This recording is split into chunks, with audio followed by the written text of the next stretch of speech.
ജനനമെന്ന മൂന്നക്ഷരത്തെ നമുക്ക് എല്ലാവർക്കും വളരെ ഇഷ്ടമല്ലേ? എന്നാൽ മരണമെന്ന മൂന്നക്ഷരത്തെ നമുക്ക് ആർക്കും ഇഷ്ടമല്ല. ഈ മരണം നമ്മുടെ ജീവിതത്തിൽ വരരുതെന്ന് നമ്മൾ ആഗ്രഹിക്കുന്നതും പ്രാർത്ഥിക്കുന്നതും. എന്നാൽ അത് കടന്നു വരും നമ്മെ ദുഃഖിപ്പിക്കാൻ.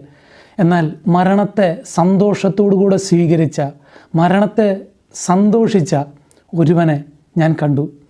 അവൻ്റെ പേരാ നസ്രായനായ യേശു ക്രിസ്തു. അവനെ കാൽവറി ക്രൂശിലേക്ക് ക്രൂശിക്കാൻ കൊണ്ടുപോകുന്ന സമയത്ത്, അതിക്രൂരമായി തല്ലി തകർത്ത് കൊണ്ടുപോകുന്ന സമയത്ത് അത് കണ്ട് സഹിക്കാൻ പറ്റാത്ത സ്ത്രീകൾ ഭാവിട്ട് നിലവിളിച്ച് കരഞ്ഞു. ആ നിലവിളി കണ്ടപ്പോൾ യേശു കർത്താവ് അവരോട് പറഞ്ഞു, എന്നെ ചൊല്ലി നിങ്ങൾ കരയണ്ട, നിങ്ങളെയും നിങ്ങളുടെ മക്കളെയും ചൊല്ലി കരയി. ഞാൻ ഈ ക്രൂശ് ഈ മരണത്തിൽ എനിക്ക് വളരെ ഹാപ്പിയാണ്. ഞാൻ ചോദിച്ചു, യേശുപ്പേ മരണത്തിലൊക്കെ ഇങ്ങനെ ഹാപ്പി ആവുമോ? അതെന്താ കാരണം?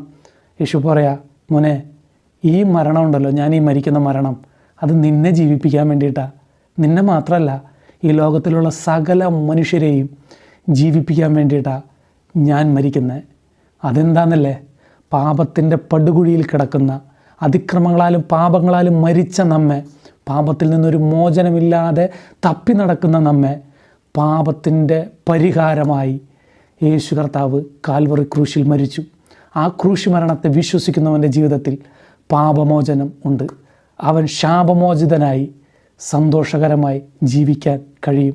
അതുകൊണ്ടാണ് യേശു കർത്താവ് തൻ്റെ മരണത്തെ അത്രമേൽ സ്നേഹിച്ചത്. കാരണം ആ യേശു കർത്താവിൻ്റെ ഒരു മരണം ഭൂമിയിലുള്ള സകല മനുഷ്യരുടെയും, കോടാനുകോടി മനുഷ്യരുടെ ജീവന് കാരണമായി മാറും.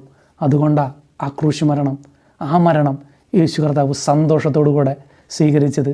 ആ ക്രൂശ് മരണത്തിലൂടെയുള്ള ജീവൻ നിങ്ങളുടെ ജീവിതത്തിലും സംഭവിക്കട്ടെ എന്ന് ഞാൻ പ്രാർത്ഥിക്കുന്നു, ആഗ്രഹിക്കുന്നു. സംഭവിക്കട്ടെ. God bless you. ആമേൻ.